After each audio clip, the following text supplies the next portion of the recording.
بسم الله الرحمن الرحيم الحمد لله رب العالمين والصلاة والسلام على نبينا محمد وعلى آله وصحبه أجمعين أما بعد.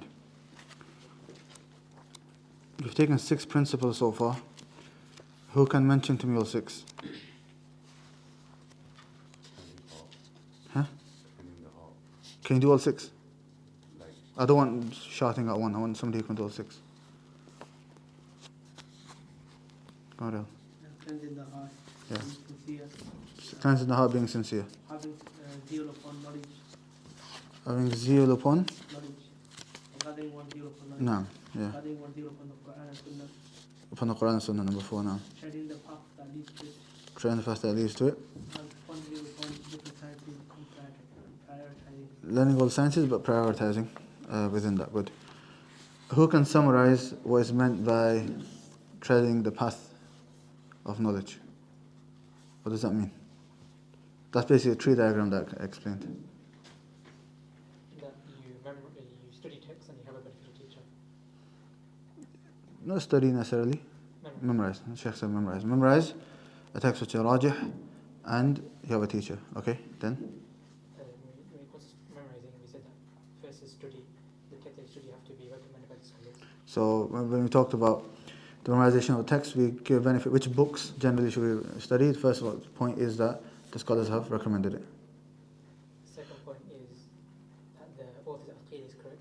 The author's aqeedah is correct. The third is that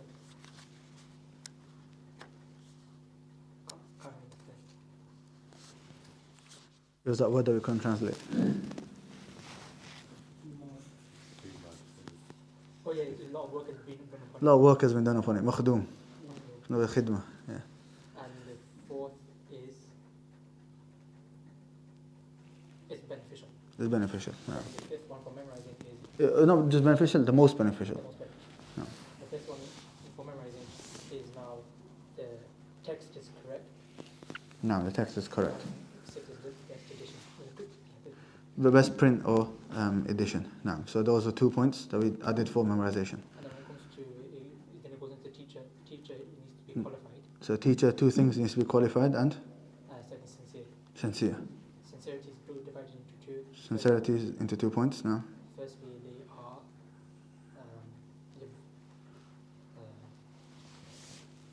good role model. Good role model and Is know how to teach. know how to teach. What does it mean to be a role model? No, finish it. What does it mean to be a good role model? Be a teacher. To be a role model.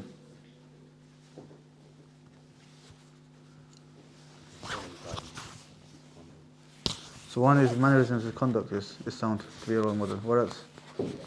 His aqeedah as well. And the third thing? No muru'ah. This is that somebody that actually he wants good for you. He doesn't have alternative intentions. Like there are some teachers that just do it for other reasons rather than benefiting you. No. Okay, good.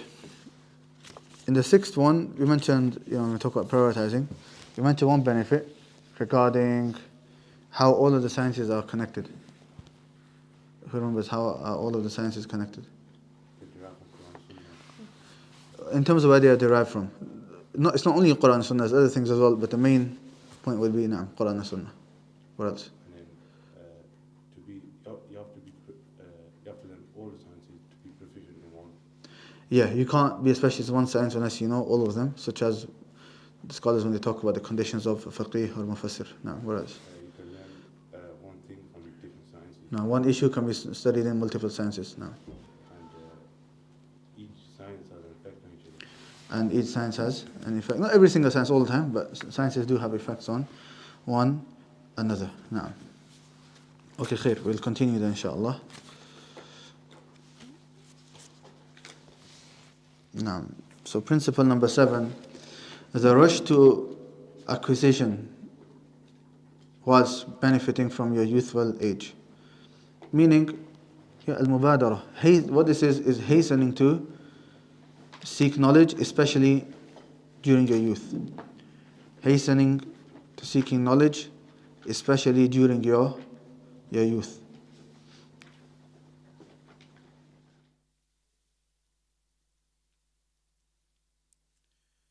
And this has many proofs from the Quran and Sunnah. For example, the statement of Allah subhanahu wa ta'ala in the Quran in Surah Al-Baqarah, ayah number 148. Surah Al-Baqarah, ayah number 148. Allah subhanahu wa ta'ala, He says, فَاسْتَبِقُوا الْخَيْرَاتِ فَاسْتَبِقُوا الْخَيْرَاتِ, and haste and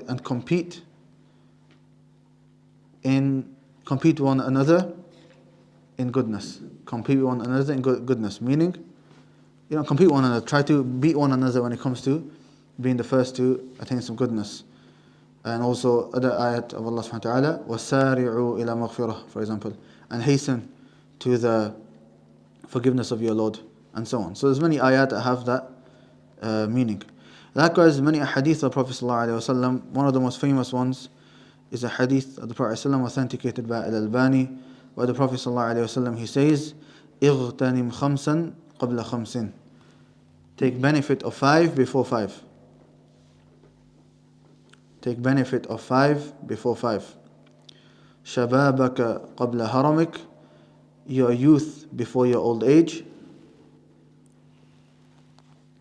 شبابك قبل هرمك, your youth before your old age. وصحتك قبل سقمك, and your health before your illness. And your health before your illness. وغناك قبل فقرك, and your richness before your poverty. And your richness before your poverty. وفراغك قبل شغلك, and your free time before you become busy. And your free time before you become busy. وحياتك قبل موتك, and your life before your death. And your life before your death. As authenticated by Al-Albani in Sahih At-Targhib, narration number 3355. Narration number 3355.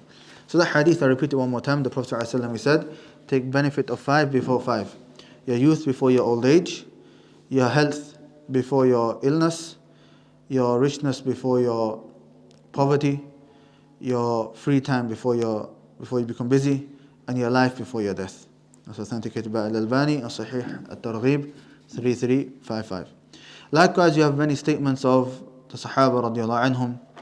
Umar radiallahu anhu said, تعلموا قبل أن تسودوا or تسودوا. Learn before you become busy. Learn before you become busy.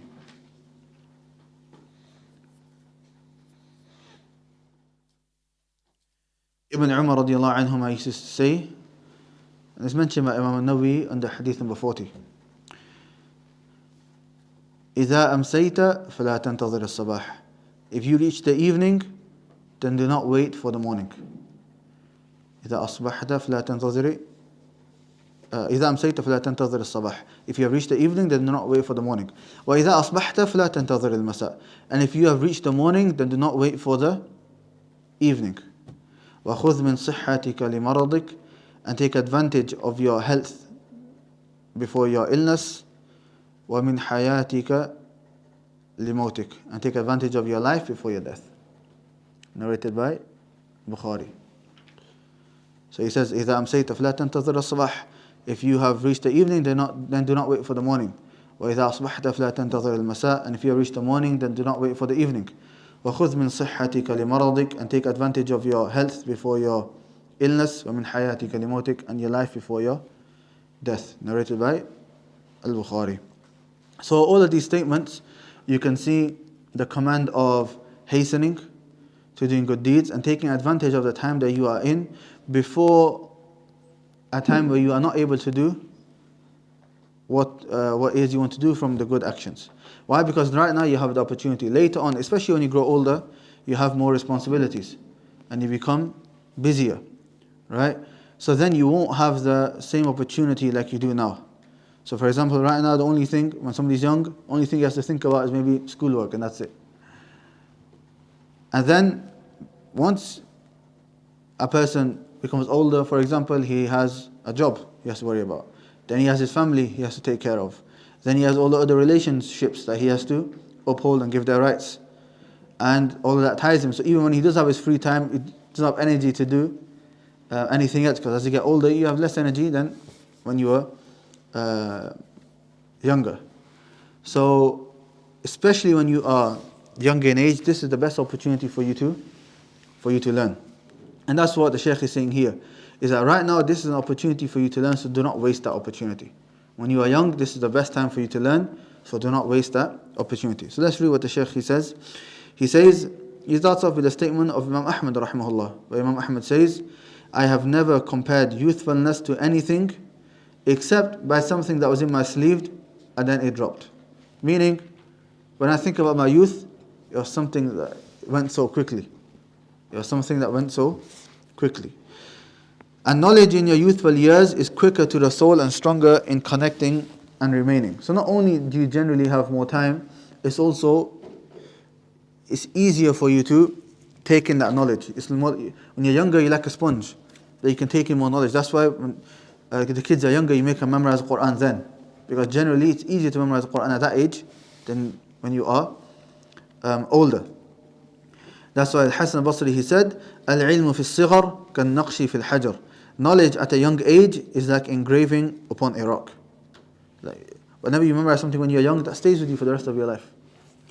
So the strength of how long knowledge remains as a youth is like the strength of the engravement remaining upon the rock. So whoever takes advantage of his youth will reach his goal and will be thankful of what he sees when he becomes old. ألا اغتنم سن الشباب يا فتى عند المشيب يحمد القوم السورة. Take advantage of your youth, O young one, for when you become old, the people will praise your achievements. So that's what the Shaykh is saying.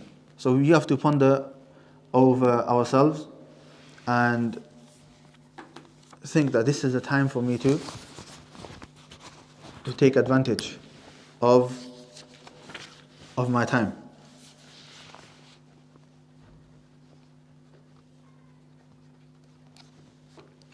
And the greatest thing which harms a person taking benefit from his youth is at-taswif, procrastination.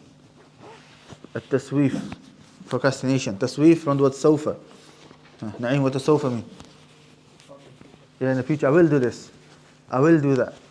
Right? Procrastination. That's the worst thing and the most harmful thing to a person, which is him saying, I'll do this tomorrow, I'll do this next week. Let me finish this, then I'll do this. When I get some free time in the holidays, that's when I'll do it. As for now, I want to focus on this.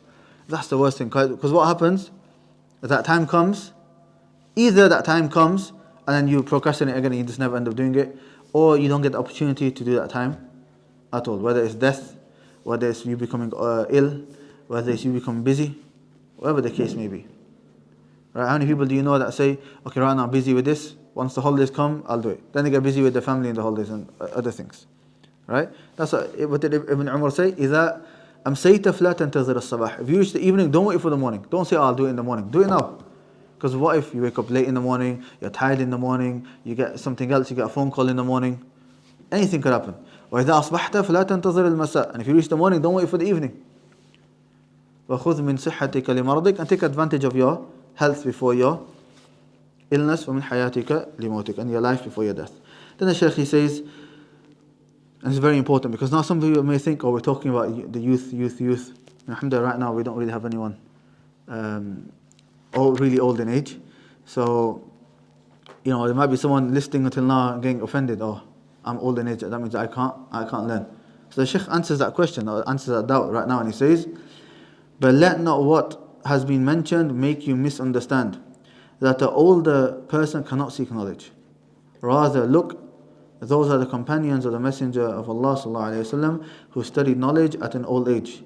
Al-Bukhari mentioned it in the chapter of knowledge from his Sahih. So the Shaykh is saying, when we're talking about taking advantage of youth, that doesn't mean you can't learn when you're older. In fact, the companions of Prophet ﷺ, look at the footnote. Indeed, the companions of the Prophet ﷺ learned knowledge in old age. So you can learn.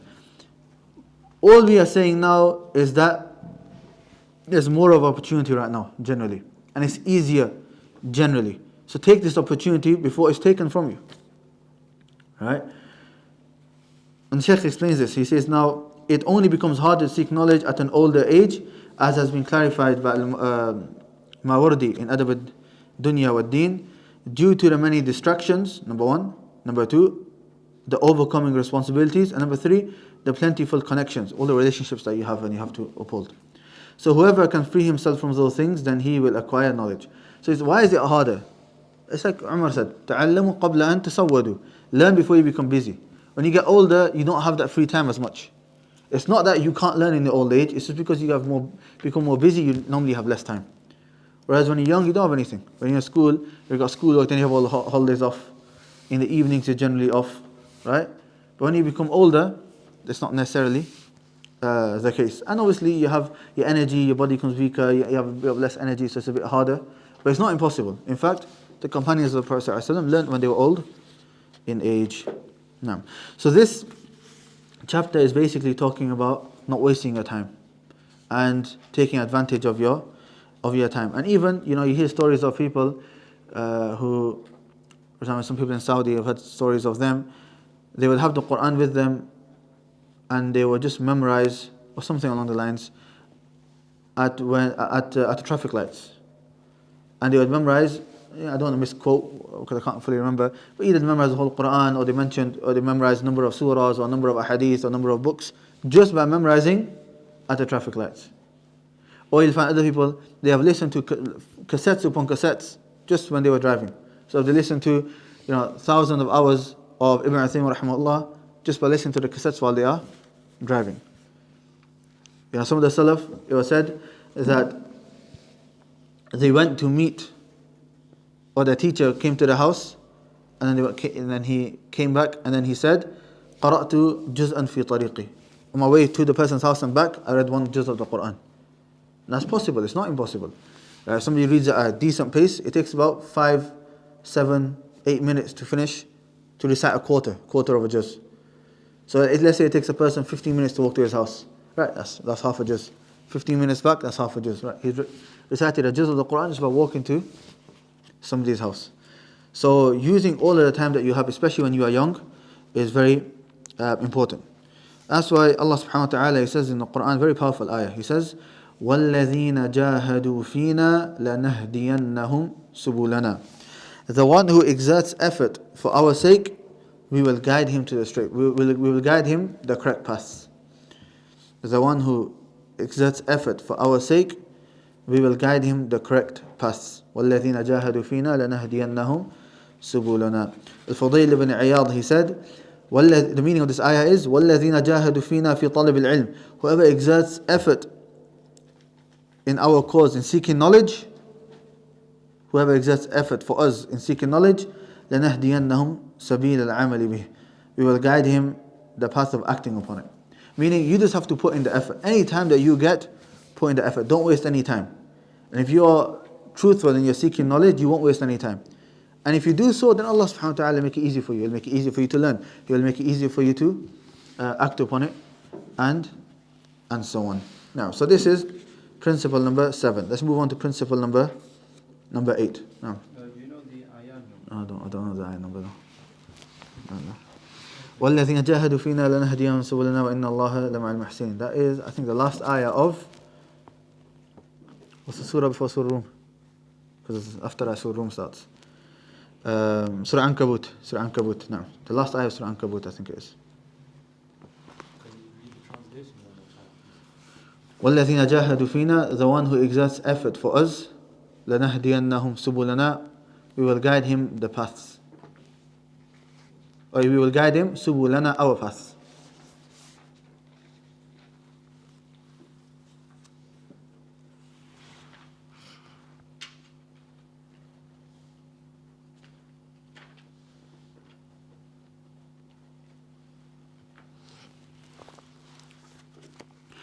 Right, the 8th principle is sticking to tranquility in acquiring knowledge and abandoning hastiness. Meaning, learning step by step, level by level, and not being hasty and missing these levels. Right? So this principle is basically telling us to take the step-by-step approach.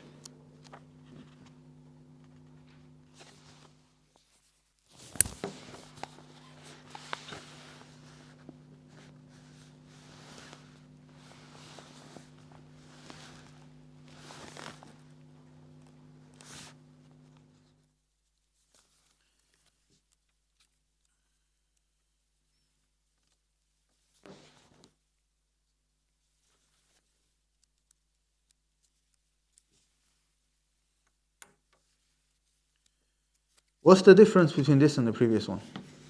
The previous one is telling us to hasten. This one's telling us not to be hasty.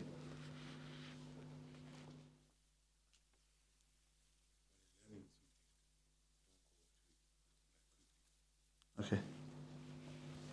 Don't do more than you're capable of handling. Okay. You have to seek knowledge. When you seek that knowledge, take it step by step. Good. That's it. Yeah, good. It's basically what you guys said. The previous one is rush to seek knowledge, to go and learn, and not waste your time. And this one is talking about within seeking knowledge.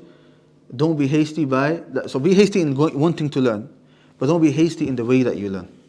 Right? By missing levels, missing steps, because what's going to happen then you're not going to learn. Right? For example, an example that comes to mind. Let's say you've got a ladder, and on top of the ladder you have to get something. Right? Because let's say it's a key. You need that key right now to open the door of the masjid, for example. Right? I'm just making this example up. Inshallah, it makes sense. So let's say there's a key at the top of the ladder. You have to climb that ladder. So the masjid needs to be opened because we need to start a lesson. So the previous principle is telling us, right, don't waste your time. Go get that key because we need it. Otherwise, the lesson is going to start late. But then this principle is saying, okay, don't start jumping 3 steps at a time. Take each step. Why? What's going to happen? You're going to miss a step and you're going to fall on and hurt yourself. Okay? So actually going to do the action, going to seek knowledge, hasten in doing that. But doing the action, do it properly, step by step, and don't be hasty in that. Does that make sense? Alhamdulillah, the example made sense. I just made it up right now. So, look, it's not about rushing to get to the destination. Because in reality, there's no destination in terms of the amount of knowledge. No scholar has ever turned around and said, I've made it. Alright? It's about the journey. So make sure that journey that you are upon, you're correctly traveling within that journey. So the Shaykh, he says, indeed the attainment of knowledge does not happen in one go, for the heart is too weak for that. Verily knowledge has some heaviness with it, just like the heaviness of a rock in the hand of the one who carries it. Allah subhanahu wa ta'ala, he says, إِنَّا سَنُلْقِي عَلَيْكَ قَوْلًا ثَقِيلًا. Verily we shall send down to you a heavy word, referring to the Quran, which is the foundation of knowledge. Right? What does it mean that it's heavy? I.e., you can't just take it only one go. It's not something simple. The Quran is the speech of Allah subhanahu wa ta'ala. It's going to take time for you to understand, to memorize. It requires patience. It requires forbearance. It requires effort. Unlike other knowledges, or unlike general lectures, you can just sit, listen, that's fine.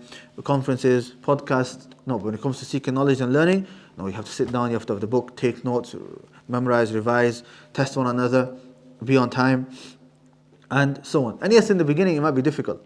But the more you do, the easier it becomes. In the beginning, maybe listening to a one-hour lecture, one-hour lesson is long. You can't do it. You can't sit cross-legged for that long. You need to lean, you need to sit on a chair, whatever the case may be. But the more you do it, it becomes easy. So 1 hour becomes easy, but then 1.5 hours is hard. Right? After a bit, 1.5 hours becomes easy, and then maybe 2 hours hard. The more you do it, it becomes easier and easier. I.e. the Quran, and if this is I.e. the Quran, yani heavy word, i.e. the Quran. And if this is description of the Quran, whilst at the same time it has been made easy, just like Allah said, وَلَقَدْ يَسَّرْنَا الْقُرْآنَ لِلذِّكْرِ فَهَلْ مِن مُدَّكِرٍ, and we have certainly made the Quran easy for remembrance.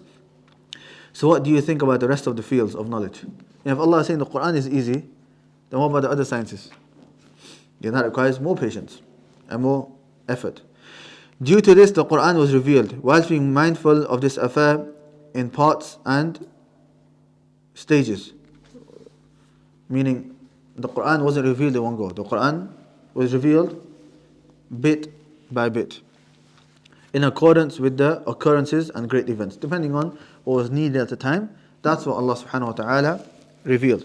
He, the Most High, said, وقال الذين كفروا لولا نزل عليه القرآن جملة واحدة كذلك لنثبت به فؤادك ورتلناه ترتيلا. As those who disbelieve say, why is the Quran not revealed to him all at once? Thus it is sent down in parts, we may strengthen thereby your heart, and we have revealed it to you gradually in stages.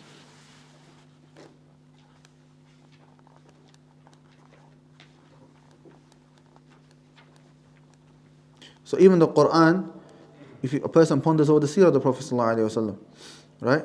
The Quran wasn't revealed in one go. Rather, it was revealed in stages. So the Quran took 23 years to be revealed. So likewise, knowledge can't be taken in one go. This verse is a proof in holding on to tranquility in seeking knowledge, prioritizing within it and leaving off hastiness, just as it has been mentioned by Khatib al-Baghdadi and Faqih al-Mutafaqih and Raghib al-Asfahani in the introduction to Al-Jami' al-Tafsir. And from the poetry of Ibn Nahas al-Halabi in his statement, اليوم شيء وغدا مثله من نخب العلم التي تلتقط يحصل المرء بها حكمة وإنما السيل اجتماع النقط. Today a portion and tomorrow is a like of it, from the gems of knowledge that is collected. A person attains by way of it wisdom. Indeed, the ocean is only a gathering of drops. Meaning, knowledge is taken day by day. Add one day, where you learn to the second day, add it to the third day, and slowly, you'll learn a lot. Right? When you put it all together, that's how you'll learn. That's why Imam al-Zuhri, rahimahullah, he said, مَنْ رَامَ الْعِلْمَ جُمْلَةً ذَهَبَ عَنْهُ جُمْلَةً. Whoever tries to take all of knowledge in one go, it will leave him all in one go. مَنْ رَامَ الْعِلْمَ جُمْلَةً ذَهَبَ عَنْهُ جُمْلَةً. Whoever tries to attain all of knowledge in one go, it will leave him all in one go.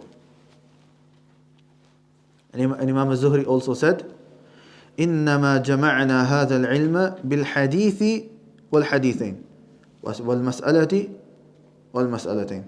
That verily we have gathered this knowledge with one hadith or two hadith, and one issue or two issues. Meaning every day one hadith or two, or one issue or two issues, not by 10 hadith a day.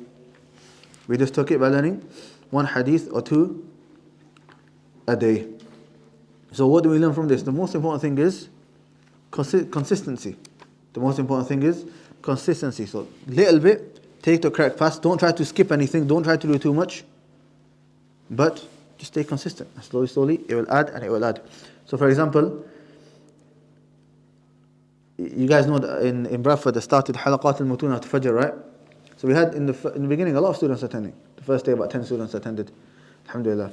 So there was one or two students who they were whizzing through it. I was like, oh, Allah barak, they're doing a lot. First day he did about 5-6 hadith. I don't know if he done it from before, but he did quite a lot. In about literally 3 days, he had done about, I think, 11 hadith or something. Right? But then he's not attended after that. So he's stuck. Then I've got these youngsters who struggle, because his brother literally he read like 20 minutes, 30 minutes at Fajr and then got off. The other youngsters struggle. They sit there for a whole hour 15 minutes. And they only learn about one hadith, two. Now they're on some longer ones and they split it into like 3 days. But in total now they've done about, I would say about 25 hadith. So look at where this person was, 10, and then he stopped. Now these lot are on 25. Why? Just consistency. Okay? Then the Shaykh he says, holding on to tranquility and prioritizing necessitates. Okay, what does it mean to be tranquil and not to be hasty? Shaykh mentions two things. He says, number one, beginning with the small mutun that have been authored in the different fields of knowledge by memorizing them and studying them. So, what do we mean by step by step studying these mutun? We talked about the meaning of mutun. We are studying these books that the ulama have set out for us, and studying them one by one and memorizing the ones that need to be memorized and revising them and so on. And number two, and turning away from reading the detailed big books which the student hasn't yet reached, leaving off the books that are not on your level. Otherwise, you come up with strange things. There's one person, I think I mentioned this before, he was an engineer, like he's not studied. He intelligent in the sense that, okay, he's an engineer, right? He might be respected in his field. Let's say he's the biggest engineer, okay. When it's Islam, jahil. Right? When you say jahil, it doesn't mean that person doesn't know how to read and write. We're talking in Islam, he doesn't have knowledge of Islam, he's never studied Islam. So guess what he comes out with? And you might have seen the video of Shaykh al Usaymi. Right? Shaykh al Usaymi normally is very strict, but this is one of those things that made Shaykh al Usaymi laugh. Someone saw that Shaykh al Usaymi got ishtimak and he covered his face because he was laughing too much. This guy comes out with a claim, there's no person called Muhammad ibn Ismail al-Bukhari. That Muhammad ibn Ismail al-Bukhari doesn't exist. His actual name is Jum'a Bukhari. His actual name is Jum'a Bukhari. Right, where did he get that from? On the title of Sahih al-Bukhari. Because a hadith, in English we write, compiled by Imam al-Bukhari. Imam al-Bukhari got all those hadiths and he compiled them. In Arabic, Jama'ahu al-Bukhari. Jama', means to gather. Jama'ahu al-Bukhari. It was gathered by Bukhari. Right, instead of Jama'ahu, he read it as Jum'ah. Because it's spelled similar. And he says it's Jum'ah Bukhari. Right? That's what happens when you don't take the path of the ulama, and they come out with so many things. When you don't learn Arabic, when you don't learn usul al-fiqh, you don't, so for example, women will turn around and go to the ayah of hijab, where Allah says, وَلْيَضْرِبْنَ بِخُمُرِهِنَّ, that they should bring down the khimar, so, and cover themselves. So they'll come to some English translations and say, it says the word should. And should shows us that they should do it, but if they don't do it, it's not an issue. So it shows that it's not obligatory. Yeah? No. How would any of you guys answer that? Go in Arabic. Huh? Go in Arabic. Go in Arabic, exactly. Right? In English, we don't have a word. We don't have a word for a third person command. Like if I was to tell you to stand up, I'll say stand up. Let's say you were in the library, right? I'm speaking to him. How do I command you? I can't. I'll either say, or go and tell him, but I can't command you directly. But in Arabic you can. The lam, wal yadrib is called lam al amr, lam of commandment. In English we don't have a word, so the only word, should, they use that because that fills it in, or whatever, right? So when a person doesn't take the correct path, they come out with all sorts. So Shaykh, he says,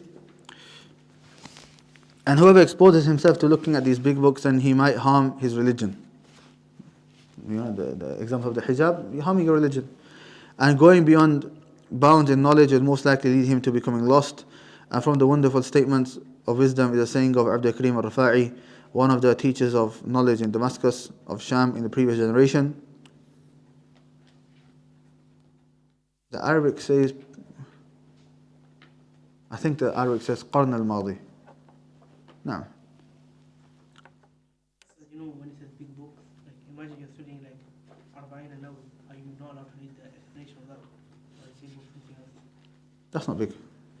But what does it mean? Big books doesn't necessarily mean big in terms of lines. Just because a book has more pages doesn't necessarily mean that, even though it can have that meaning.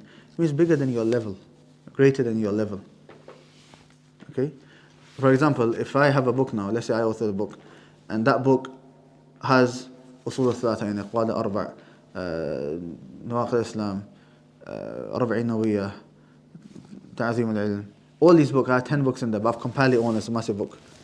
Do we say don't study that book? No, just because it's got more pages doesn't necessarily mean that it's that's what we're talking about. However, reading the explanations yourself, when you're studying a book, you should focus on the explanation of the teacher. You shouldn't be reading your own explanations. You study what the teacher is saying, and that's the explanation you focus on. After you've studied it properly, then you can read other explanations, not a problem. But you should always do so with the advice of your teacher. So there might be some explanations that are more detailed, and the teacher will say, no, leave that, because it's got some technical things in there that you might not understand. But as for this explanation, Ibn Uthaymeen's explanation, Shaykh Fawzan's explanation, read that one, that's quite straightforward, and you can understand it. Does that answer your question? Yeah? Right. So then now here the Shaykh, he mentions the statement of Abdul Karim al-Rafa'i, very powerful statement. Yeah? He says, طَعَامُ الْكِبَارِ سُمُّ الصِّغَارِ. The food for the adults, or the food of the adults, is poison to the children. Right?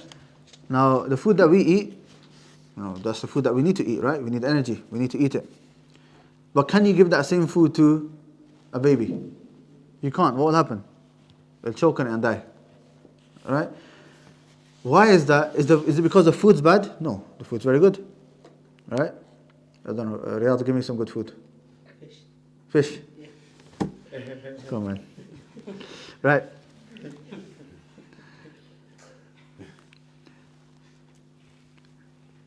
Is everyone Bengali here? I'm just looking right now. Is everyone actually Bengali here? Were you? Are you biryani today? Yeah, biryani. No, everyone Bengali. No, okay. Are you Bengali? I had biryani today. Right, anyways. Fish, right? If you go to Riyadh's house and the fish made there, Allah Barak, it's the best fish you'll find, right? But you can't give that to a child. Why? Because it's not for him, for his level, for his age. Right? So even though the bigger books sound nice, oh yeah, this is book by this person, book by this sheikh, the knowledge in there. But it's not for a student of knowledge at the current stage that he is at. Now, so that is regards to principle number 8. Let's move on to principle number 9. Principle number 9 is having patience in knowledge, in acquiring and giving it back. Principle number 9 is about patience. Both when you're teaching, when you're studying and when you're teaching. Obviously for you guys now, mostly we focus more on when you are studying. Because seeking knowledge requires patience, hard work, forbearance and so on. And the word I quit should not be in students of knowledge's dictionary. Because when when the going gets tough, the tough gets going. That's the statement, right? Meaning when times get hard, you got to put in more effort. You got to have more patience. Yeah, when the going gets tough, the tough gets going. And remember that you are now on the path of the scholars, who are the inheritors of the prophets. So you are also in the path of the prophets as well, alayhim salatu wassalam. So it's upon you to stay upon this path. And if you die upon this path, then bi'idhnillah, you'll be resurrected with them as well. As the Prophet said, "Man salaka tariqan," whoever treads upon a path of seeking knowledge, Allah will make a path of Jannah easy for him. The Prophet didn't say whoever reaches the destination, whoever treads upon the path. You have to have patience now upon that path. And because you're on the path of the prophets and of the scholars, shaitan is not going to make it easy for you. He's going to come with obstacles, with distractions. But you have to remain patient upon that. And that's what Shaykh al Usaymi Ibn Taymiyyah rahimahullah, he said, بِالصَّبْرِ وَالْيَقِينِ تَنَالُ الْإِمَامَةُ فِي الدِّينِ. With patience and certainty, does a person become an imam in the religion. Through patience and certainty, does a person become an imam in the religion. Then he uses an ayah in the Quran as a dalil. Surah Sajda, ayah number 44. وَجَعَلْنَا مِنْهُمْ أَئِمَّةً يَهْدُونَ بِأَمْرِنَا لَمَّا صَبَرُوا وَكَانُوا بِآيَاتِنَا يُوقِنُونَ. Is it 44? There's not 44 ayat in Surah Sajda. I think it's 24. Let me double check. Can't read my own writing. And it mentions the ayah, وَجَعَلْنَا مِنْهُمْ, we have made from them أئمة, imams, يَهْدُونَ بِأَمْرِنَا, who are guided with our command, لَمَّا صَبَرُوا, when they have patience, وَكَانُوا بِآيَاتِنَا يُوقِنُونَ, and they have certainty in our ayat.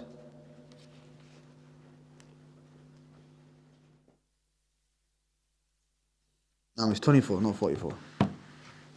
Surah Sajda, ayah number 24.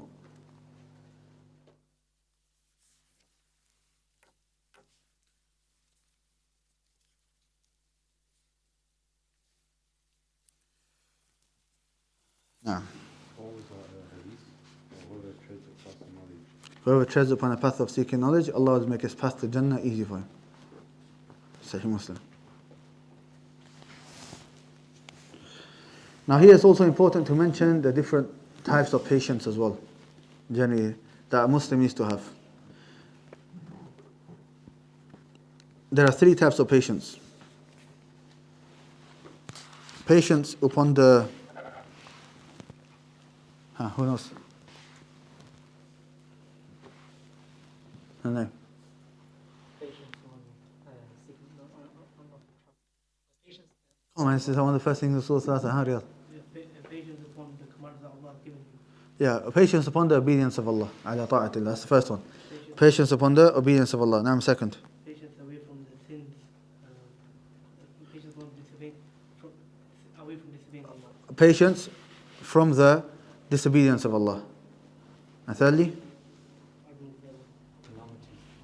Naam, upon the decree of Allah. Patience upon the decree of Allah subhanahu wa ta'ala. So there are three types of patience. Patience upon the obedience of Allah,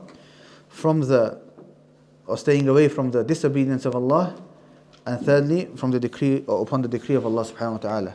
What does that mean? A person in all these three scenarios needs to have patience. So when you want to do a good deed, you need to have patience. It's not always easy to get up to pray salah, for example. And likewise, it's not always easy to get up to seek knowledge, to go to class. But that requires patience. And then you need patience to stay away from the disobedience of Allah. Because sins, is beautified to a person that that sin, he's inclined to doing that sin. But you have to have patience to say, no, this is displeasing to Allah, so I need to stay away from it. And then upon the decree of Allah subhanahu wa ta'ala, somebody passes away, you lose your job, something happens, right? You have to acknowledge this is the decree of Allah subhanahu wa ta'ala, and the person needs to have patience in those times. In regards to the first one, having patience upon the obedience of Allah, I want to go into more detail regarding this one. Having patience upon the obedience of Allah is also split into three more scenarios. Patience before the action, before the good deed, during the good deed, and after the good deed.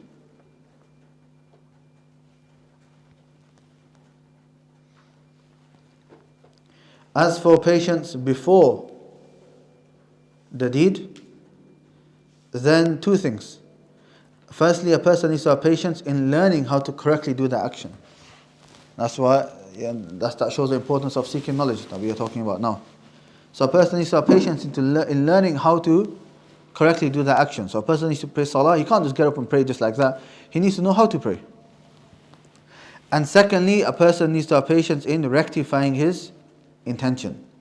Rectifying his intention. That's the second point under before the action.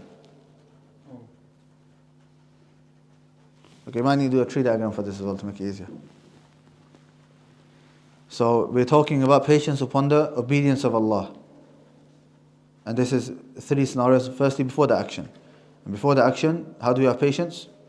Firstly, patience in learning the action. And secondly, in rectifying our intentions. So when it comes to seeking knowledge, what are the intentions that we have? We mentioned 4 in this book. Remove ignorance from ourselves and from others. Preserving knowledge. Number 4? Acting upon knowledge. Acting upon that knowledge. Now, so this is in regards to before the action. As for during the action, then you have to have patience in performing the action in the manner that is pleasing to Allah.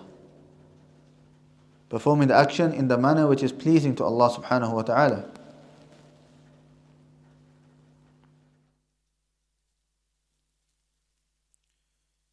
And secondly, having patience upon the supervision of Allah. Or doing the action with ihsan. Doing the action with ihsan.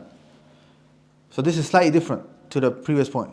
One is just doing the action, okay, so that's accepted. But a higher level is that you have patience and you work hard to strive to make sure that the action is done with ihsan, the best possible manner that you can do the action. That salah, you've done it in the best possible manner. You're in a lesson, you've benefited in the best possible manner. You've not wasted any time, you've paid attention, you've made notes and so on. Sometimes it's hard, your hand gets tired. But you have to have patience upon that. And then finally, patience after the action. And this is the final chance of shaitan. His final chance. Right? Because you've done the good deed now, this is his final chance to destroy that good deed that you have done. So the first is that you have patience to stay away from falling into anything which nullifies the reward of that deed. Having patience to stay away from anything which nullifies the reward of that deed.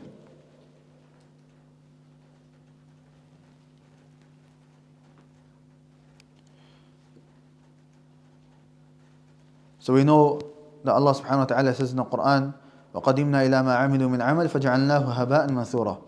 That there are people who bring actions forth and they will become هَبَاء مَنْثُورًا, scattered dust. The action is not accepted.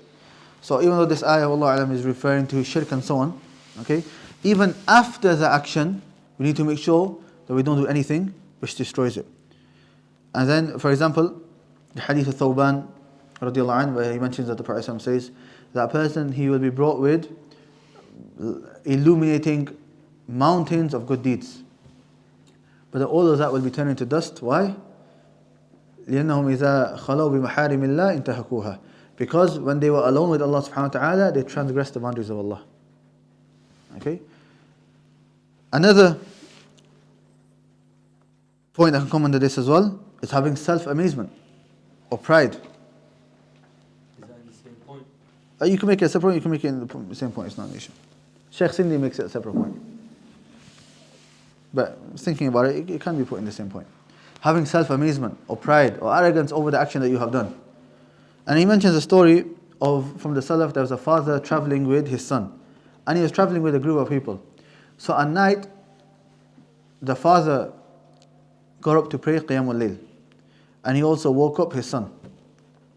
And after praying, his son said to him, "Oh look, we prayed whilst everyone else was asleep." You know, proudly. So his father said to him, "It would have been better if you stayed asleep. Because by you praying, it's placed self-amazement and pride in your heart. Right? And that's not the objective of you praying." So these are a number of things that we need to keep in our mind before, during and after doing a act of obedience, and all that comes under having patience upon the obedience of Allah. You know, when you mentioned self-amazement, there'll be a difference between understanding that it's Allah's mercy upon you that He's allowed you to do an act. That's gratitude, so that you are thankful to Allah subhanahu wa ta'ala. But then when you think, "Oh look, I've done this and they haven't done that, or I'm better than them," or anything like that, that's when self-amazement comes within there. But you can be happy, but you have to be that's a blessing from Allah subhanahu wa ta'ala that you need to show gratitude for. Now, so let's read this chapter inshallah. The Shaykh, he says, "For indeed everything that is noble from the affairs is not attained except by way of patience." Right? That's known. Right? Throughout life, you cannot attain anything of high value except through patience.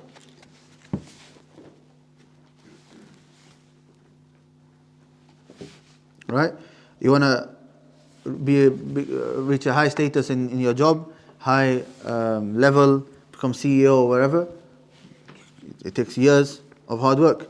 You want to gain pearls, you have to go right to the bottom of the sea. You want gold, you have to go into the coal mines. Likewise, anything that has a high status, it requires a lot of patience for you to attain it. And the Shaykh, he says, and the greatest thing that will help your soul undertake the high affairs is being preservant over it. So for that reason, patience and perseverance has been commanded. Patience, sabr; perseverance, musabara in Arabic, musabara. What's the difference in sabr and musabara? They say musabara is having patience upon patience. What does that mean? One thing is having patience, but musabara is you're trying to have patience, and then there are other things that are pushing you away from having that patience. So you have to have even more patience upon that. Right? So for example, you can't bother going to a lesson. So you have to have patience upon that laziness to attend that lesson. And on top of that, now your friends are messaging you. "No, don't go. So you have to have even more patience. That'll be musabara. Okay? The point being is you need to have patience. Alright? To attain the foundation of Iman at times, and at times to attain the completeness of it. So sometimes you need to have patience for the foundational things of Iman, to pray in the first place. But sometimes you need patience at a higher level. Right? So you're praying, you need to have patience to pray in the best possible manner, and to have ihsan, as we mentioned previously. Allah subhanahu wa ta'ala says, "Ya ayyuhalladhina amanu isbiru wa sabiru." So isbiru, have patience. Sabiru is musabara. Right? وَرَابِطُوا وَاتَّقُوا اللَّهَ لَعَلَّكُمْ تُفْلِحُونَ. O you who believe, preserve and endure. Preserve, yani have patience, sabr, and endure, musabara. And it means stationed and fear Allah so that you may be successful. And Allah subhanahu wa ta'ala says, "Wasbir nafsak." O Muhammad, keep yourself patient till the end of the ayah. What does it mean? patience, Yahya ibn Abi Kathir said in the explanation of this verse, here majalis al-fiqh, they are the circles of fiqh. So why did the author mention this ayah, having patience? Because the Salaf have said that this ayah is referring to the lessons of fiqh. And no one will acquire knowledge except through patience. Yahya ibn Abi Kathir also said, لا يستطاع العلم براحة الجسم. You will not reach knowledge with a rested body. Shaykh, it reminds me of Shaykh Muqbil ibn Hadi al-Wadi'i rahimahullah, what he said. He said, Ya abna'i, O my sons, لو كان العلم يسقى, if knowledge could have been poured into a cup, I would have poured it for you. But knowledge cannot be attained except through hard work and the scraping of the knees. And then he mentioned the statement that Yahya ibn Abi Kathir said to his son Abdullah, لا يستطيع العلم براحة الجسم, that you cannot attain knowledge with the rest of the body. And likewise, Imam al-Nawawi rahimahullah, he mentioned the fa'idah in his explanation of Sahih Muslim. Who remembers the name of the explanation of Sahih Muslim by Imam al-Nawawi? It's the main explanation of Sahih Muslim.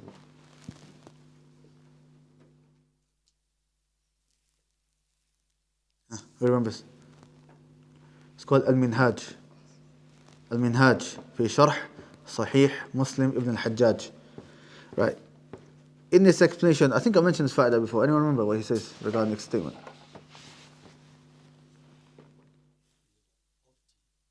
No. The statement, لا يستطاع العلم براحة الجسم, that you cannot attain knowledge with the rest of the body. I believe this hadith was somewhere within the chapter of Salah. Yeah. And what did that show us that all of these hadith, they weren't gathered. Yeah. So, firstly, it's not a hadith. It's a statement of a tabi'i. I believe him is a tabi'i. Secondly, the place where Imam Muslim places hadith is in the book of Salah, under the chapter of the timings of Salah, Mawaqit al-Salah. What has this statement got to do with the timings of Salah? Right? You can say, yeah, it's hard to pray Salah on time, but there's other chapters like Hajj, it's more befitting to put there, right? So, a lot of the scholars who explained the statement, they had an issue. They never, they didn't really know why did Imam Muslim specifically mention the statement over here. The Imam Nawawi rahimahullah explains, and he quotes Qadi Iyad before him, and he says that if you look, Imam Muslim rahimahullah, he mentioned one hadith, but he mentioned over 10 narrations for that one hadith, the hadith of Abdullah ibn Amr regarding the timings of Salah.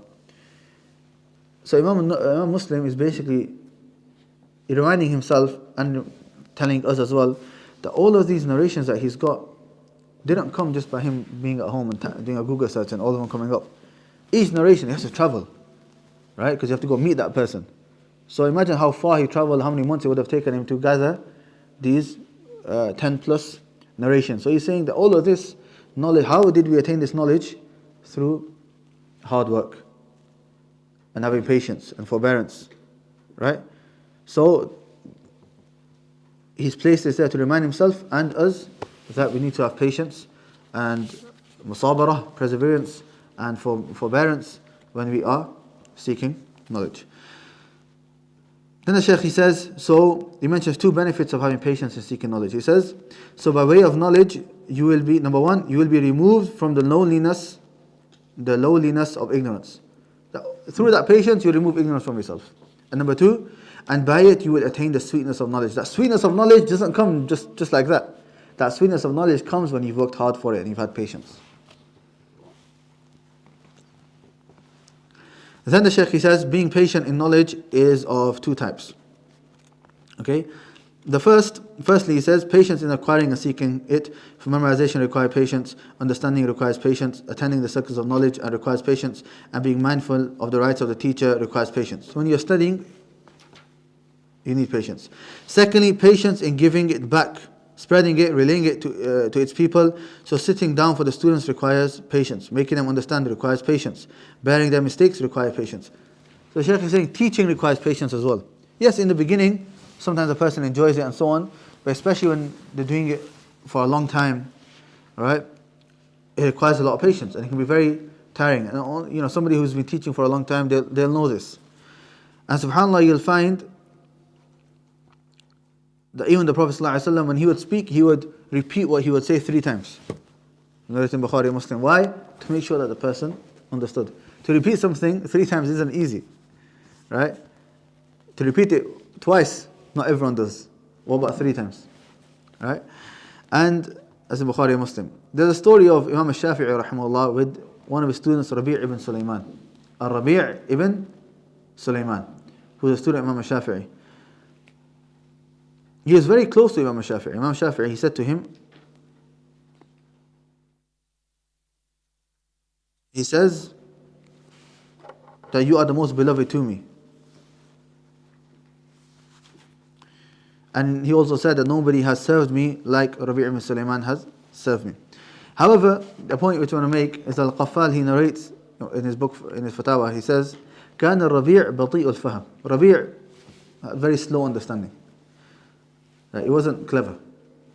فقرر الشافعي عليه مسألة واحدة 40 مرة. Imam al-Shafi'i narrated or taught him one issue and he repeated it 40 times. Imam al-Shafi'i repeated, فقرر. Imam al-Shafi'i repeated one issue 40 times. فلم يفهم. And he still didn't understand it. وقام من المجلس حياء. So he got up and he left the gathering out of shyness, or embarrassment. 40 times still didn't understand it. You know, sometimes someone says something to us, right? Sometimes you don't have a clue what he said, be like, oh yeah. Yeah, because he's just shy to ask him, what did he say? So Imam Shafi'i did it 40 times, tried to learn, then he got up out of embarrassment. What did Imam Shafi'i do? فَدَعَاهُ الشَّافِعِيُّ فِي خَلْوَةٍ. Later on privately, Imam Shafi'i called him. وَكَرَّرَ عَلَيْهِ حَتَّى فَهِمْ. And he kept repeating it until he understood it. So that, look at the patience Imam Shafi'i had when it came to teaching him. And now who is this Al-Rabi'? Al-Rabi' is the most beloved student to Imam Shafi'i. He is the one who narrated most of his books. And who are some of the students of Rabi'? Imam Abu Dawud, An-Nasa'i, Ibn Majah, Abu Zura' al-Razi, Abu Hatim and others. But how did he get to that level? The patience from the student and the patience from his teacher. And also when the Shaykh, he says here, bearing their mistakes requires patience. You know, some students, the teacher needs a lot of patience with them. Even the Prophet ﷺ, some of the Bedouins would grab the Prophet ﷺ by his clothes and pull his clothes, and they would leave marks on the Prophet ﷺ on his body. You have to have patience. Right? Sometimes students, they'll come, they're not revised. They've not memorized. They're not done the homework. The teacher needs to have patience. Even today I was teaching Arabic, right? Medina book 3. I asked a question, literally, I repeated that question 5-6 times. For 5 minutes, no one replied to me. It was online, so, obviously it's different face to face, but still, for 5 minutes, I'm just sat there. I asked the question, no one's replying to me, I'm just sat there for 5 minutes. But, it requires patience, okay? So, what I did then? I said, right, I'm not teaching until you reply. Turned off my camera, muted myself, waited a minute, that's when everyone started to reply. Then I turned it back on and carried on. But it does require patience. Now, and then the Shaykh says, addition to these 2 types of patience in knowledge is patience upon having patience in both and being steadfast upon them both. لكل إلى شأو العلا وثبات ولكن عزيز في الرجال ثبات. All jump high to reach their aims, but scarce and rare is it amongst the men to truly be steadfast. Now we'll take one more, inshallah. I might finish a bit early, but I don't want to give you too many chapters. It might be too much for you to revise in a week. So we'll take one more, inshallah. And this is a chapter which some of these statements you'll know because I mentioned it in the beginning. Number 10, sticking to the manners of knowledge. Sticking to the etiquettes of a student of knowledge. Because a student cannot attain beneficial knowledge except if he accompanies and he beautifies himself with the etiquettes of a student of knowledge. Otherwise, it is impossible for him to attain knowledge. Then the Shaykh starts off with a statement of Ibn Qayyim rahimahullah in Madarij al-Salikin. Ibn Qayyim rahimahullah says, the manners of a person are the sign of his happiness and success. Why? Because it's the cause of it. And lack of manners is a sign of his wretchedness and destruction. Nothing has brought the goodness of this life and hereafter more than manners. nor has nothing caused the prevention of it more than the lack of it. Ibn al-Qayyim rahimahullah has another statement as well, which I want you to write down. It's a lot more shorter and precise. Ibn al-Qayyim rahimahullah says, "Ad-deenu kulluhu khuluq." The religion, all of it is mannerisms. The religion, all of it is mannerisms. فَمَنْ زَادَ عَلَيْكَ فِي الْخُلُقِ.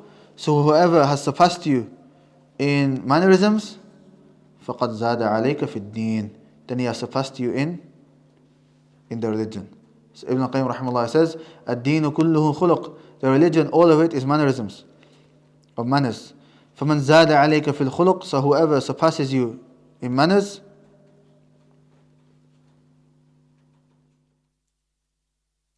فَقَدْ زَادَ عَلَيْكَ فِي الدِّينِ. Then verily he has surpassed you in the religion.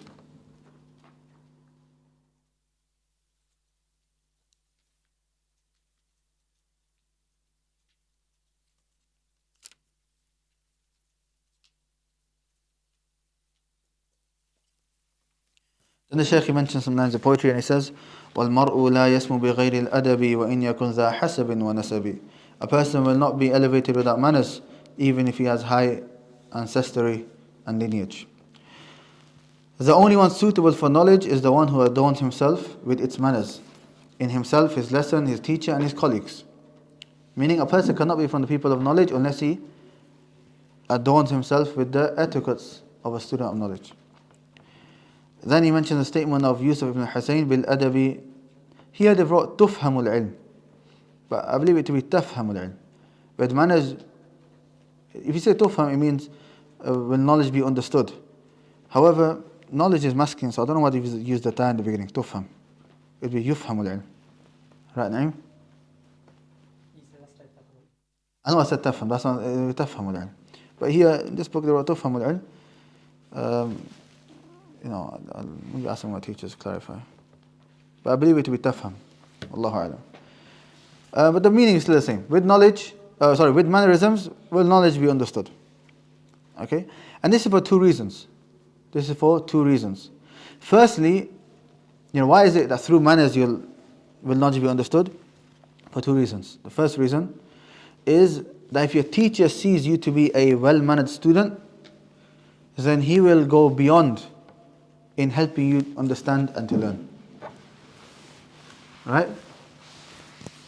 If your Shaykh sees you to be a well-mannered student, then he will go beyond in wanting to help you and to understand. This is a principle. When it comes to, I remember when we studied Hilyat Talib al-Ilm with our Shaykh al Usaymi, when it came to the chapter of the student's mannerisms with his teacher, he summarized it all with one principle.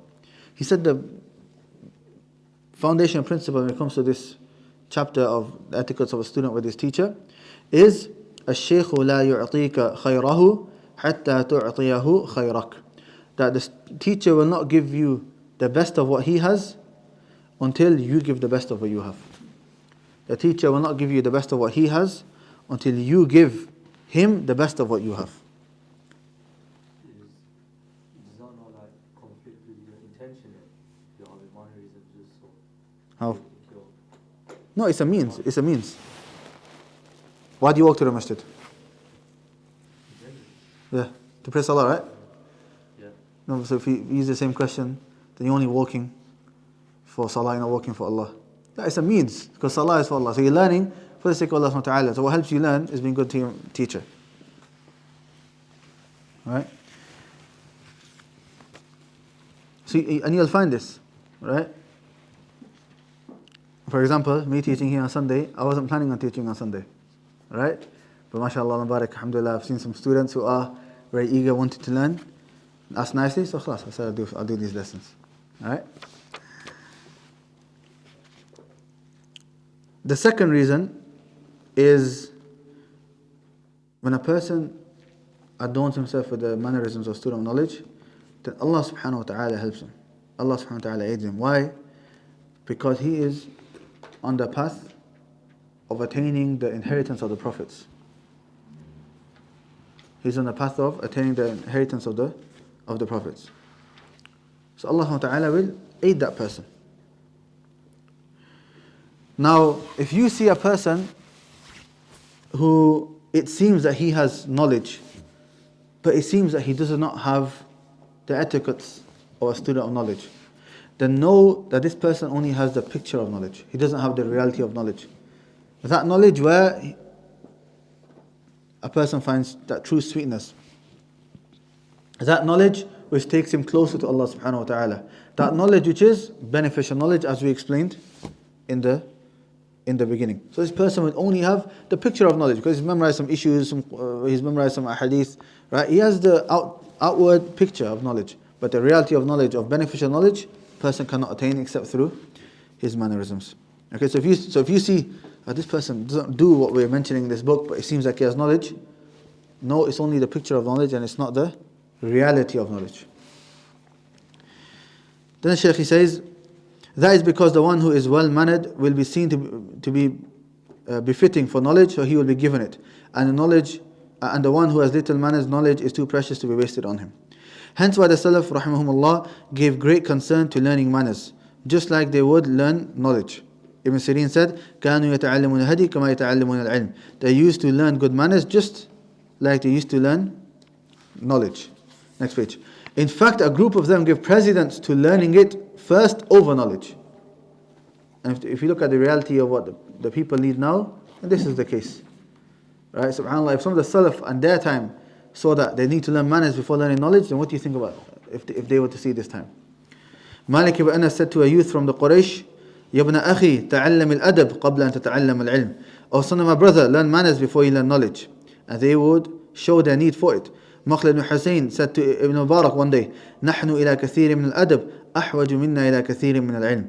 We are more in need of good manners than we are in need of an increase in knowledge. And that's out of their humility, rahmahumullah. And they used to advise with it and direct the people to it. Imam Malik said, my mother used to make me wear an amamah, turban. And she would say, go to Rabi'ah. She means Ibn Abi Abdul Rahman, the jurist of the people of Medina in his time. And he was a faqih of Medina at that time. And learn, and she would say, go to him and learn from his manners before you learn from his knowledge. And many people from the students of today were prevented knowledge solely due to them wasting their manners. So the greatest factor which causes many students of knowledge, contemporary students of knowledge, not to learn and attain knowledge even though they're putting in the effort, is because they have not come with the mannerisms of the student of knowledge. Over here, before we read the final statement, Shaykh al Usaymi, he mentions a number of things in the original Ta'zim al-Ilm. And he mentions some things as examples which negate having mannerisms. He's not mentioned everything. He just mentioned a couple, about 3-4 examples.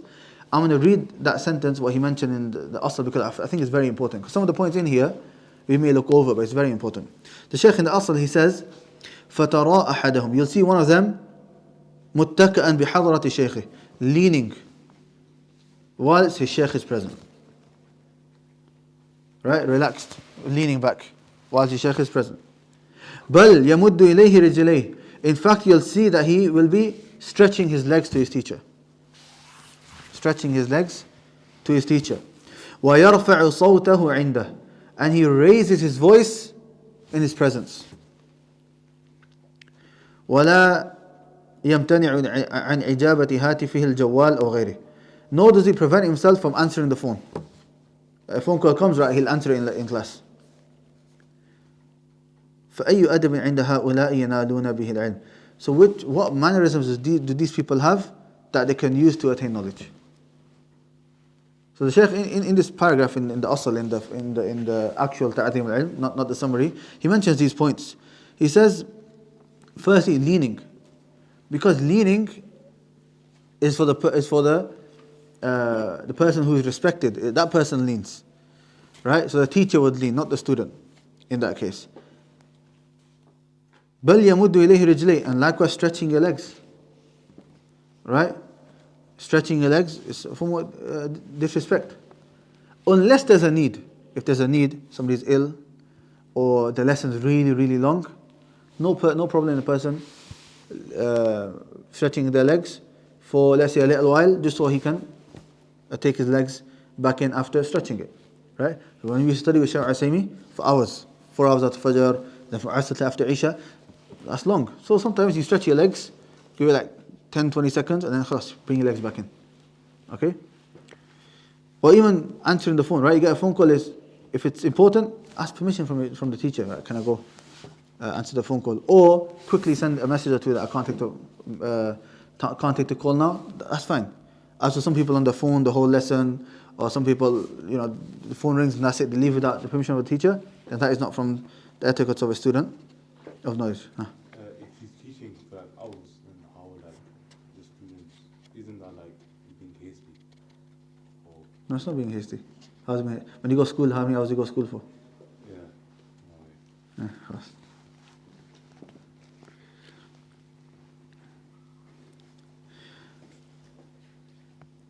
Then the Shaykh, he says, Al-Layth ibn Sa'ad supervised over the people of Hadith.